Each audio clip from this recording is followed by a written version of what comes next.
তোমরা মা বাবার খিদমতের জন্য শব্দটুকু ব্যবহার করবে না। দেখুন, আমাদের মায়েরা অনেক সময় বিছানায় পেশাব করে না করে, বাবারা করে দেয়। যারা বলে বুড়িটাকে নিয়ে জ্বলে গেলাম, তুমি একবারও ভেবে দেখেছো ওরে নেমো খারাপ, তুমি তোমার মায়ের কোলে দিনে 5 বার পেশাব করেছো, মা 5টা শাড়ি পাল্টিয়েছে, একবারও বলেনি আমি বাচ্চাটাকে নেবো না। তুমি তোমার বাপের কোলে পায়খানা করেছো, বাপ হেসেছে আমার সন্তান আমার কোলে পায়খানা করেছে। বাপ বন্ধুর কাছে হেসেছে, সেই বাপের বিছানায় পায়খানা হয়েছে। তুমি বলেছো বাপকে আর বাড়িতে রাখা যাবে না, ছাগলের গোয়ালে দিতে হবে। বাপ বিছানায় পায়খানা করছে। রমজানুল মুবারকের মাস, 5টা বেটা বড় করেছে, বাপ বুড়ো বুড়ি হয়েছে। বড় বলছে ছোটকে তু খাওয়াগা, ছোট বলছে মেজোকে তু খাওয়াগা, মেজো সেজোকে বলছে তু খাওয়াগা। বাপকে ভাত দিতে পারে না, বড় কষ্টের বিষয়। যারা বাপকে ভাত দিতে পারেন না, তুমি একবার ভেবে দেখেছো রমজানুল মুবারকের মাসে 5টা বেটা বড় করেছে, বিয়ে দিয়েছে।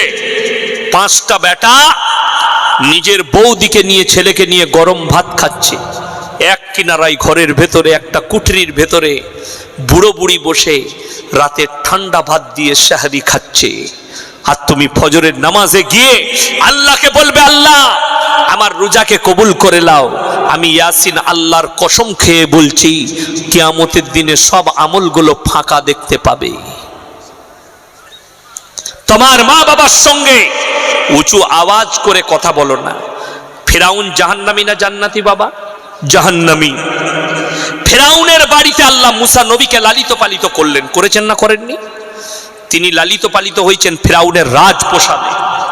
ফিরাউন তাকে মহব্বত করে লালিত পালিত করেছে। আল্লাহ তাআলা যখন নবুয়ত দান করলেন মুসাকে এবং তার ভাই হারুনকে, তোমরা যাও দাওয়াত দিতে। কাকে দাওয়াত দিবে? ফিরাউনকে। মুসা নবী আল্লাহকে বললেন, ওগো আল্লাহ, সে তো নিজেকে আল্লাহই দাবি করেছে, আমি কেমন করে দাওয়াত দেব? আমার আল্লাহ শিক্ষা দিলেন, তুমি যখন দাওয়াত দেবে কুলু কাউলাল লাইয়িনা, নরম করে বলবে, বিনয়ী ভাবে বলবে, ভালোবেসে বলবে, কুটি কথা বলতে পাবে না। তোমাকে লালিত পালিত করেছে, তুমি তাকে কড়া ভাষায় আক্রমণ করো না, বেঈমান কাফের বলতে যেও না, তাকে নরম ভাষায় দাওয়াত দাও। নরমি ভাষা শিখিয়েছেন আমার আল্লাহ, শিখালেন কুলু কাউলাল লাইয়িনা, নরম করে বলো, বিনয়ী ভাবে বলো, ভালোবেসে বলো, কড়া ভাষা বলতে পাবে না। একটা বেঈমান কাফের আল্লাহ দাবি করেছে, নবীকে খালি লালিত পালিত করেছে, যার কারণে নবীকে আল্লাহ বললেন তুমি নরম করে দাওয়াত দাও, কড়া ভাষা বলো না। বিশ্বাস করুন, তোমার বাপ তোমার মা তোমাকে 9 মাস 10 দিন পেটে পেটে জন্ম দিয়েছে, তুমি কি করে কড়া ভাষা বলো? এরপর চলুন, অনেক মা বাবা বলবেন দারুণ কথা বলেছেন হুজুর, কিন্তু মা বাবারা শুনে নেওয়ার পরে আল্লাহর কাছে কঠিন হিসেব যেটা হবে সেটা হবে হকের। বান্দার হকের হিসেবটা আল্লাহ কঠিন নিবেন। আপনি নামাজ 1 ওয়াক্তের কাজা করে দিয়েছেন, আমার আল্লাহ ইচ্ছা করলে ক্ষমা করবেন, করবেন না? করবেন না? ক্ষমা করে দিবেন। আপনার আমলে একটু কমি আছে, আমার আল্লাহ ইচ্ছা করলে ক্ষমা করে দিবেন। কিন্তু আল্লাহর কসম, কেউ যদি বান্দার হক মেরে থাকে, সেই বান্দা না ক্ষমা করলে আমার আল্লাহ ক্ষমা করবেন না। চলুন, আপনার 2টো ছেলে, 3টে ছেলে, আপনি 3টে ছেলেকে সমান সমান সম্পত্তি দিলেন না, একজনকে বেশি, 2জনকে কম, 3-3 করে ভাগ করলেন, আপনি আল্লাহর কাছে পাকড়াও হবেন। আমাদের দেশের বাবা মায়ের একটা ভুল কি, অনেক বাবা মা বলে আমরা মরে যাব তারপরে ভাগ করে নিবি, বলে না? বলে না? এটা রং কথা। তার মানে আমি যখন মরে যাব, আমরা কবরে শুয়ে শুয়ে দেখবো তোরা লাঠি নিয়ে মারামারি করবি। কত দুঃখের বিষয়। এরপর বলি, যদি 3 ভাই থাকে, বাম্মা মারা যায়, সম্পত্তি থাকে, 3 জনের মধ্যে লাঠির আর পাটির জোর যার বেশি থাকবে সেই বেশি মাল দখল করবে। ঠিক কিনা কথা বলে?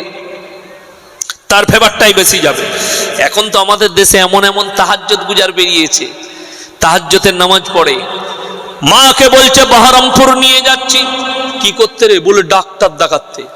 গিয়ে মায়ের টিপ নিয়ে জায়গাগুলো নিজের নামে, এসে হযরত তাহাজ্জুদের নিয়ত বেঁধেছে। ফেরেশতারা বলছে হাতটা ছাড়, আগে মালটা ঘোর। কথাটা বুঝতে পারেননি? এরপরে 3 মাস পরে মা মারা গেছে। মা মারা গেল, হয়ে গেল 1.5 মাস 2 মাস। এরপরে ভাই বলছে ভাই মা তো চলে গেল, তো জায়গা ফায়গা ভাগ করলে। কি কথা বলছিস বে? ভাগের কি কথা বে? এক কাগজ দেখ আমার নামে। তোর নামে কি করে হলো বে? বুঝতেই তো পারিনি। বলে মা আমার নামে লিখে দিয়েছে। ওই যে তাহাজ্জুদ আর টিপ। কি বুঝলেন? বড় কষ্টের বিষয় না? আল্লাহর কাছে হিসেব দিতে হবে, নাহলে এই সম্পত্তি তোমার সন্তানের ভোগ হবে না।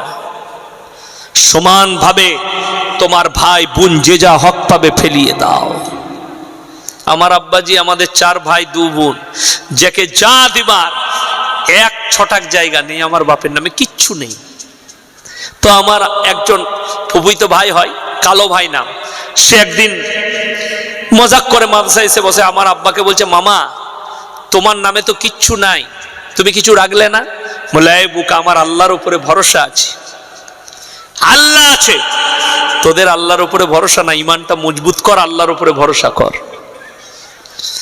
আমি বিশ্বাস রাখি সন্তান দিকে মানুষ করেছি, সন্তানরা আমার খিদমত করবে। নেক সন্তান তৈরি করুন। আজকে কষ্ট কোথায় লাগে বলুন তো? আপনার আব্বা মারা গেছে, আপনি কবর জিয়ারত করতে পারেন না, মৌলবি হায়ার করছেন, এটাই দুঃখের। আপনার বাপ মারা গেছে, আপনি দোয়া করতে জানেন না, আমার কাছে এসে বলছেন হুজুর আমার বাপের লেগে দোয়া করে দেন, এটাই দুঃখের। শুনেলেন? বেটা যদি বাপের জন্য নামাজ পড়ে চোখের পানি ফেলায়, আল্লাহ আমার আব্বাকে ক্ষমা করে দাও, তোমার চোখের পানিটা গালে গড়ানোর আগে নবীজি বলেছেন তোমার দোয়াকে আল্লাহ কবুল করবেন। জোরে বলুন সুবহানাল্লাহ। স্বামী মরে গেলে স্ত্রীর থেকে ভালো দোয়া পৃথিবীর কোনো মৌলবীর হতে পারে না।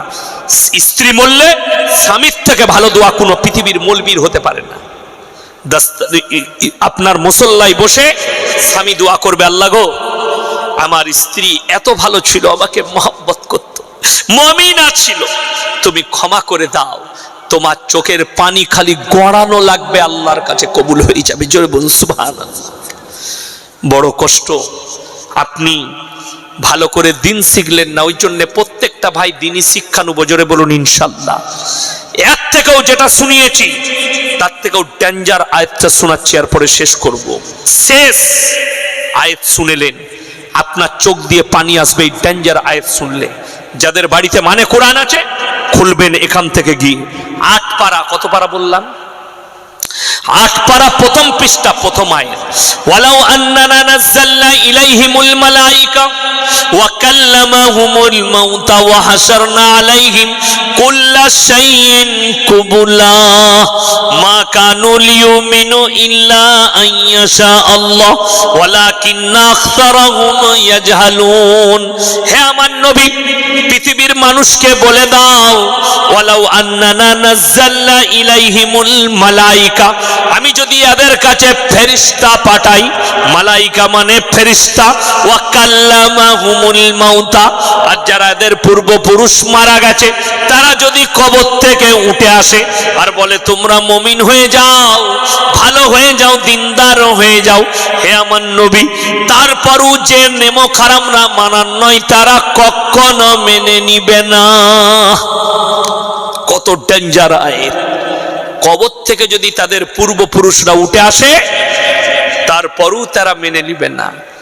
এর পরেরটা শুনেলেন, আমাদের দেশের যুবকরা কিছু লোক 3 দিন নামাজ পড়ছে, দিয়ে বলছে আমাদের বাপ দাদুরা নামাজ জানতো না বে, আমরা হাদিস জানি আর নামাজ জানি। তো কতটা নামাজি হয়েছিস আর হাদিস জাননে বলা হয়েছিস? শুনেলে কোরআনটা খোল, বুঝতে পারবি।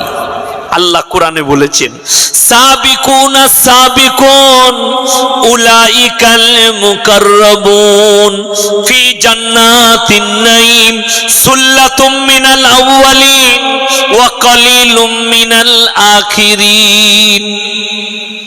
আহা, হে নবী বলে দাও তোমাদের মধ্যে থেকে অল্প সংখ্যক আর তোমাদের পূর্ববর্তীদের মধ্যে থেকে বেশি সংখ্যক লোক জান্নাতে যাবে। যদি বলেন কেন, শুনে লাও। তোমরা নামাজ পড়ো, মিথ্যা কথা বলো, নামাজ পড়ো, বাবা মাকে ভাত দাও না, নামাজ পড়ো কিন্তু তোমরা প্রতিবেশীর হক আদায় করো না, নামাজ পড়ো লোকের গীবত করো, নামাজ পড়ো লোকের ক্ষতি করো। আপনি আমাদের বাপ দাদর একটা আখলাক বলে যাই, এখানে যারা আছেন আমার বাপের বয়সী তারাও জানবেন, তিনাদের বাপদের মানে আমাদের দাদু যারা, তাদের আখলাক দেখবেন। অনেক বাংলাদেশ থেকে হোক, কোনো গরিব মানুষ হোক, যদি এসে বলতো দাদা আমার ছেলেদের জন্য একটা জায়গা দেন না, বাড়ি করব, কি বলতো? ওই পুকুরের পাড়ে ওই জায়গাটা আছে 1 বিঘেটা, ওটা নিয়ে নিগাতে তোর ছেলেদিকে নিয়ে বাস কর। ঠিক বললাম না? কেন? তাদের মন সৎ ছিল। আর এখন 2 ভাই বাপের জায়গা ভাগ করছে, বলছে ভাই তুই 1 ফুট ছাড়, আমি 1 ফুট ছাড়, কাজ করার মতো রাখ। ওইসব জানি না, 3 ফুট ছেড়ে ঘর কর।